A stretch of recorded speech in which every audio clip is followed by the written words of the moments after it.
Umqeqeshi Orlando Pirates Jose Rivera ukholwa ukuthi iqembu lakhe lizodinga ukuthola amaphuzu angaphezulu kuka-70 ukuze libe sethubeni lokunqoba isicoco seBetway Premiership nokuhlula iMamelodi Sundowns. IPirates iqhubekile nokufaka ingcindezi kuSundowns, inqoba iKaizer Chiefs ngomzuzu wokugcina ngomgqibelo. ISundowns iphendule ngokunqoba ngo-4-0 ibhekene neGolden Arrows ngesonto.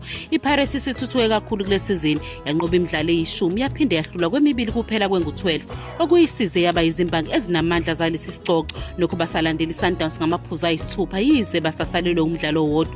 uRivera uveze ukuthi ukuze iqembu lakhe libe izimbangi zangempela kumele liphokophele amaphuzu angaphezulu kuka-70 njengoba iSundowns iqede inamaphuzu angu-72 ngesizini edlule. uRivera uphinde wagcizelela ukuthi imidlalo yasekhaya izobaluleka kakhulu embangweni wesicoco futhi ukunqoba bebhekene neKaizer Chiefs eFNB Stadium bekubalulekile. Okulandela iPirates izozama ukuthola iwin ka-11 kule sizini uma isidlala neSekhukhune United ePolokwane. iSekhukhune sefomeni enhle, ihlule umdlalo wodwa kweyisishiyagalombili edlule futhi muva nje idlale ngokulingana ngo-1-1 neStellenbosch, nakuba idlale ngabadlali abangu-10 isikhathi esiningi somdlalo.